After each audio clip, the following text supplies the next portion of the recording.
حکومت میں جب پہنچتا ہے تو وہاں بھی ڈیوٹی پر ہوتا ہے، ہر جگہ ڈیوٹی پر ہے۔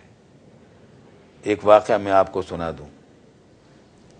ہمارے والد صاحب رحمۃ اللہ علیہ کے ایک دوست تھے، جب مشرقی پاکستان ہمارے ساتھ تھا تو ان کا کاروبار ڈھاکہ اور میں بھی تھا، کراچی میں بھی تھا، آتے جاتے رہتے تھے۔ وہ اپنا واقعہ سنانے لگے۔ اس زمانے میں پی آئی اے میں شراب دی جاتی تھی، سرو کی جاتی تھی، فرسٹ کلاس کے مسافروں کو مفت دی جاتی تھی، اکنامی کلاس کے مسافروں کو قیمتاً دی جاتی تھی۔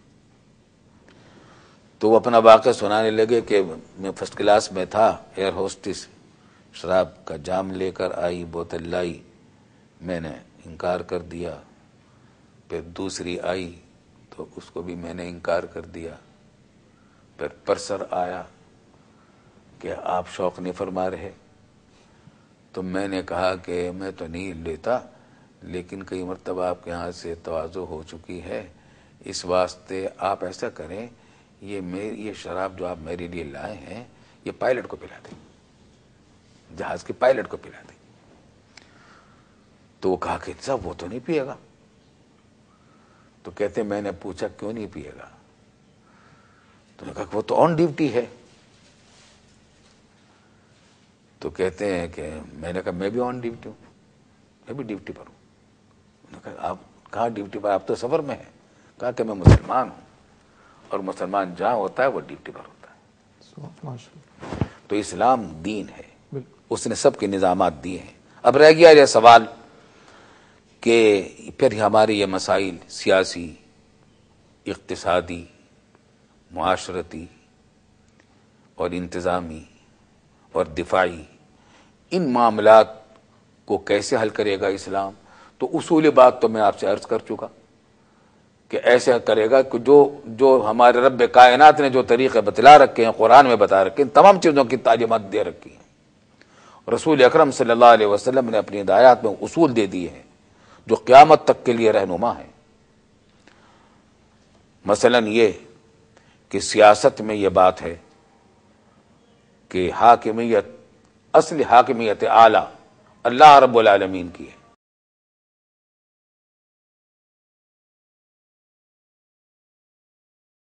ہمارے یہاں جو مختلف جو شعبات ہیں، ہمارا سوال یہ تھا کہ اس میں جو مرض پایا جاتا ہے، اسلام کی روشنی میں آپ کیسے ان کو حل کر سکتے ہیں؟ میں نے یہ عرض کیا تھا کہ چونکہ اسلام دین ہے اور یہ دین اللہ کا بھیجا ہوا ہے جو مالک ہے کائنات کا اور پالنے والا ہے، خالق ہے اور عالم الغیب ہے، مستقبل بھی اس کے سامنے ہے، حال بھی اور ماضی بھی، اور وہ بندوں پر رحمان بھی ہے، رحیم بھی ہے۔ اس نے جو نظام دیا ہے اسلام، دین اسلام کے ذریعے زندگی کا اور زندگی کے تمام شعبوں کا، وہ انسان کے بہترین مفاد میں ہے۔ اصولی طور پر تو یہ بات ہے۔ رہا یہ سوال کہ ہمارے ملک میں کیا صورتحال ہے، ہمارے یہاں اسلامی نقطۂ نظر سے مختلف شعبہ زندگی میں کیا کیا نقائص اسلام کے نقطۂ نظر سے پائے جا رہے ہیں، یہ غالباً سوال آپ کا ہے۔ اس کا جواب ذرا تفصیل طلب ہے۔ ایک شعبہ ہے سیاست کا۔ میں سمجھتا ہوں کہ نظریاتی طور پر اور آئینی طور پر پاکستان کا نظام سیاست جو سن 73 کے دستور میں آیا ہے، بڑی حد تک اسلامی تعلیمات کے مطابق ہے اور اسلامی ہے۔ خاص طور سے ضیاء الحق صاحب کے زمانے میں اس میں جو کچھ اور اراکین پارلیمنٹ کے لیے شرائط کا اضافہ کیا گیا، اس سے اس کی اسلامی حیثیت اور زیادہ مستحکم ہوئی، اور بلا شبہ یہ دستور متفقہ آئین جو سن 73 میں جناب ذوالفقار علی بھٹو صاحب نے تیار کرایا، یہ ان کا بہت بڑا کارنامہ ہے۔ ان سے لاکھ اختلاف کسی کو ہو، اور ہے، بہت سے لوگوں کو ہے، اور ہو سکتا ہے، بعض معقول وجوہ سے بھی اختلاف ہے، اور کوئی بھی آدمی فرشتہ نہیں ہوتا، ان کے کچھ ایسے پہلو بھی ہیں جن کی وجہ سے لوگوں کو شکایت ہے، لیکن ان کے کئی کارنامے بڑے ایسے ہیں کہ ناقابل انکار ہیں۔ ان میں سے ایک کارنامہ یہ ہے کہ انہوں نے متفقہ دستور اسلامی دیا، اور بڑی حد تک یہ اسلامی ہے۔ بات چھوٹی چھوٹی چیزیں بہرحال اس میں قابل اصلاح بھی نکل سکتی ہیں، لیکن اس پر عمل درآمد کا جہاں تک معاملہ ہے، اس میں بہت افسوسناک صورتحال ہے کہ اس دستور کو بار بار پامال کیا جاتا رہا ہے، آمرانہ دور میں بھی، اور افسوس یہ کہ نام نہاد جمہوری دور میں بھی اس دستور کی حرمت اور اس کی پابندی، حرمت کا لحاظ نہیں رکھا جاتا اور اس کی پابندی نہیں کی جاتی۔ بات یہ ہے کہ جب کوئی قوم اپنا دستور بناتی ہے، بلکہ ایک نظریہ زندگی کا اپناتی ہے، آپ کسی بھی دنیا کے کسی ملک کو لے لیجئے، یورپ کے ہوں یا چائنا اور جاپان جیسے ممالک ہوں یا امریکہ کے ممالک ہوں، جب ان کا کوئی نظریہ جس کو وہ اپناتے ہیں تو اپنا آئین بھی اسی کے مطابق بناتے ہیں، پھر اس آئینی کے تحت قوانین بھی اسی کے مطابق بناتے ہیں، اسی کے مطابق اپنی نسلوں کے ذہن کو تیار کرنے کے لیے نظام تعلیم بناتے ہیں، اسی کے تحت اپنے نظام وہ میڈیا کا اور ذرائع ابلاغ کا بناتے ہیں، اسی کے تحت پھر وہ عدالتی نظام قائم کرتے ہیں، اسی کے تحت وہ اپنی تمام ثقافتی مصروفیات اور تفریحات، ان سب چیزوں کو اس کے تابع کر کے بناتے ہیں، اور نسلوں کے ذہنوں میں اس نظریے کی حرمت اور عظمت اس کے دلوں میں پیوست کی جاتی ہے، نظام تعلیم کے ذریعے سے، ذرائع ابلاغ کے ذریعے سے، ماحول کے ذریعے سے، معاشرت کے طور طریقوں کے ذریعے سے۔ افسوس یہ ہے کہ ہم آئین تو الحمدللہ ہمارے ہاں بڑی حد تک اسلامی بن گیا، لیکن اس پر پوری طرح عمل نہیں کیا گیا، اور آج بھی نہیں کیا جا رہا ہے پوری طرح۔ اس کے مطابق جس قانون سازی کی جس بڑے پیمانے پر ضرورت تھی، اس میں بھی کمی ہے۔ اسلامی نظریاتی کونسل ایک مشاورتی ادارہ تھا اسی کام کے لیے، اس کی سفارشات الماریوں کی زینت بنی ہوئی ہیں، کبھی ان پر نہ پارلیمنٹ میں بحث ہو رہی ہے، نہ ان کو قانونی شکل دینے کے لیے کوئی راستہ نکالا جا رہا ہے، حالانکہ بڑی مثبت اہم تجاویز دی گئی ہیں۔ نظام تعلیم اس کے مطابق نہیں بنایا گیا، نظریہ کچھ اور کہہ رہا ہے، ہمارے نظام تعلیم اور نصاب میں بچے کچھ اور پڑھ رہے ہیں۔ پھر اپنا نظریہ جو ہوتا ہے، اپنی قومی شناخت قائم کی جاتی ہے، زبان کے ذریعے، کلچر کے ذریعے، لباس کے ذریعے، ہر چیز اس کے مطابق کی جاتی ہے۔ ہمارے ہاں ان چیزوں میں، سب چیزوں میں صفر ہے، اور سوائے دستور اور آئین کے ہمارے یہاں باقی سب چیزوں کے اندر ابھی تک امریکہ اور مغرب کی بہت ہی احمقانہ قسم کی اقتداء اور پیروی کی جا رہی ہے، حماقتوں کے ساتھ، جہالت کے ساتھ، ناسمجھی کے ساتھ۔ ویسے تو اسلام کا قانون یہ ہے کہ جہاں سے حکمت کی کوئی بات ملے اسے قبول کر لو، تو یورپ اور امریکہ کے اور ترقی یافتہ ممالک کے بہت سارے شعبوں سے ہمیں بہت ساری مفید چیزیں مل سکتی ہیں، مفید چیزیں ان کے ہاں موجود ہیں، ٹیکنالوجی ہے اور نظم و ضبط ہے، ڈسپلن ہے، وغیرہ وغیرہ، لیکن ہمارے یہاں ان چیزوں کو تو لیا نہیں جا رہا، اچھائیوں کو تو لیا نہیں جا رہا، ان کی جو خرابیاں ہیں جن کی وجہ سے وہاں کے معاشرے میں طرح طرح کے مسائل پیدا چلے آ رہے ہیں ان کی پیروی کر رہے ہیں۔ خلاصہ یہ کہ دستور تو بنا لیا گیا، لیکن اس کے مطابق نہ قانون سازی پوری طرح کی گئی، نہ اس کے مطابق عدالتی نظام کو استوار کیا گیا پوری طرح، نہ اس کے مطابق تعلیمی نظام کو بنایا گیا، نہ اس کے مطابق ہمارا میڈیا اور ذرائع ابلاغ کو چلایا گیا۔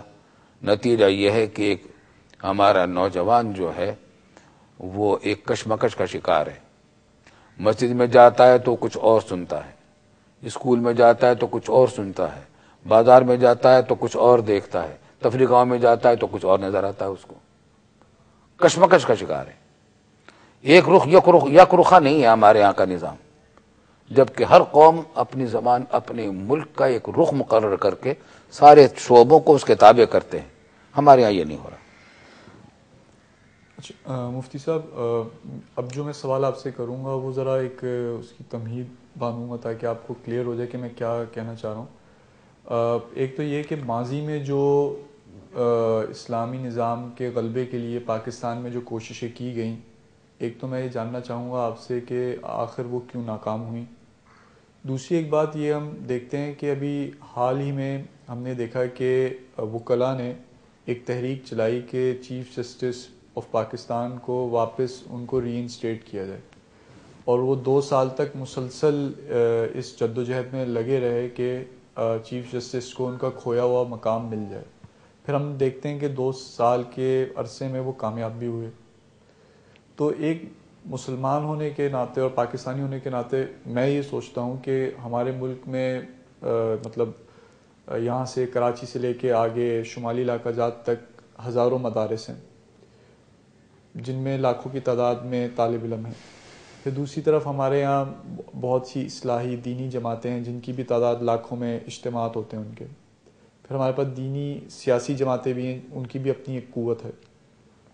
اس طرح یعنی کہنے کا مقصد یہ ہے کہ وہ لوگ جو اسلام کے نام لیوا ہیں اور اسلامی نظام چاہتے ہیں، اسلام کے مطابق زندگی گزارنا چاہتے ہیں، ان کی ایک بہت بڑی تعداد ہے۔ اور پھر عام پبلک جو بظاہر ہو سکتا ہے کہ وضع قطع میں اسلامی نہ ہو لیکن وہ بھی دل سے اسلامی نظام چاہتے ہیں، انصاف چاہتے ہیں۔ تو آخر کیا وجہ ہے کہ ہمارے جو بڑے علماء اکرام ہیں وہ رسم شبیری جسے کہتے ہیں وہ ادا کرتے ہوئے عوام کو کیوں نہیں اسلام کے غلبے کے لیے لا رہے راستے میں؟ اور آپ کیا سمجھتے ہیں کہ اس کا طریقہ کار کیا ہے کہ اسلام کا غلبہ کیسے ہوگا؟ کیا یہ کیا عسکری ذریعے سے ہوگا؟ کیا یہ صرف تعلیمی ذریعے سے ہوگا، یا کوئی سیاسی ذریعے سے ہوگا، یا اصلاحی ذریعے سے ہوگا، یا کوئی جلسے جلوس سے ہوگا؟ یہ کیسے ہوگا؟ سلوشن کیا ہے اس کا؟ میرا خیال ہے کہ اس سوال کا جواب بھی تقریباً وہی ہے جو میں نے ابھی پچھلے سوال کے جواب میں آپ سے عرض کیا کہ ہر قوم اپنا ایک نظریہ زندگی اپناتی ہے، پھر اپنے دستور کو، قانون کو، نظام تعلیم کو، نظام عدالت کو، میڈیا کو اور ذرائع ابلاغ کو، سب کو اسی رخ پر لگاتی ہے، اپنی زبان کو، اپنے کلچر کو، سب اسی کے تحت چلاتی ہے۔ تو اگر یہ کام ہمارے یہاں ہو جائے، بات یہ ہے کہ ہمارے بنیادی نظام تعلیم بنیادی چیز ہے۔ نظام تعلیم اگر ہمارا ایک آزاد و خود مختار ترقی پذیر اور ترقی یافتہ ملک کو ایک آزاد و خود مختار ترقی پسند اور ترقی پذیر قوم کو جیسا نظام تعلیم درکار ہے وہ نافذ ہو جائے۔ جب ہم یہ کہتے ہیں کہ اسلامی بنیادوں پر قائم ہو تو اس کا مطلب یہ نہیں ہوتا کہ اس کے اندر صرف قرآن و حدیث ہی پڑھائی جائے گی۔ اس کا مطلب یہ ہوتا ہے کہ جو اس مسلمانوں کی تعلیمی پالیسی یہ ہے کہ کلمہ حکمت کی جو بات جہاں سے مل جائے اس کو لے لو۔ میرا اس موضوع پر میری ایک تقریر ہے جو کتابی شکل میں چھپ گئی ہے، اور تاریخ اس کا نام ہے مسلمانوں کی تعلیمی پالیسی تاریخ کے آئینے میں۔ مسلمانوں کی تعلیمی پالیسی کی بنیاد یہ رہی ہے کہ قرآن و سنت، اسلامی فقہ، اصول فقہ، اسلامی عقائد کی تعلیم، عربی زبان، یہ تو بنیادی چیزیں ہیں ہی اسلامی ضرورت کی، یہ تو دینی ضرورت کی چیزیں ہیں۔ لیکن جہاں بانی کے لیے اسی قرآن و سنت کے اصولوں کے تحت ہمیں یہ بھی ہدایات ملتی ہیں کہ علم کو فروغ ہونا چاہیے، ہمیں ہدایات یہ بھی ملتی ہیں کہ دفاع کے اندر تم اعدوا لهم ما استطعتم من قوة ومن رباط الخیل، تم دشمنوں کے لیے جتنی قوت، جو قوت بھی تم سے ہو سکے وہ تیار کرو۔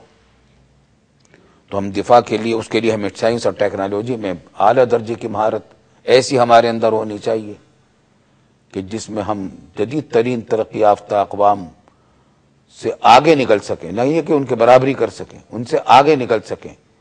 اسی وقت ہماری برتری ہماری قائم ہو سکتی ہے۔ تو ان حالات میں ہماری بنیادی ضرورت تو اسی کی تھی کہ نظام تعلیم تبدیل کیا جاتا ہے۔ چنانچہ ہمارے بزرگوں نے پاکستان بنانے کے بعد اپنی تمام کوششوں کا مرکز دو چیزوں کا رکھا۔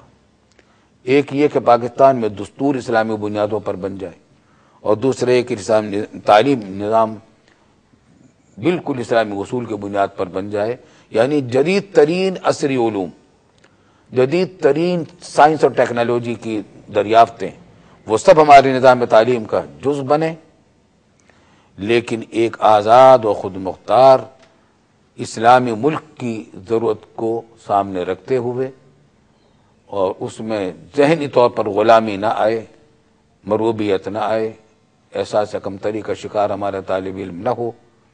اپنی زبان، اپنی کلچر کی حفاظت کرتے ہوئے ہم اعلیٰ ترین عصری مضامین اپنے طلباء کو پڑھائیں۔ اللہ کے فضل و کرم سے یہ ایک ہمارے لیے بہت بڑی سعادت ہے اور خوش نصیبی کی بات ہے، اور بڑی ہمارے لیے باعث عزت ہے یہ بات کہ ہمارے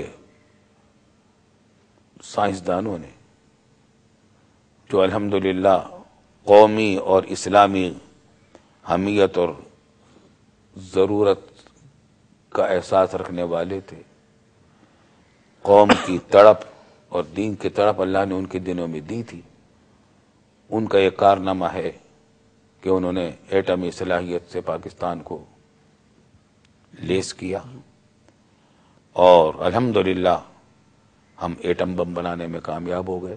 قرآن کا یہ حکم تھا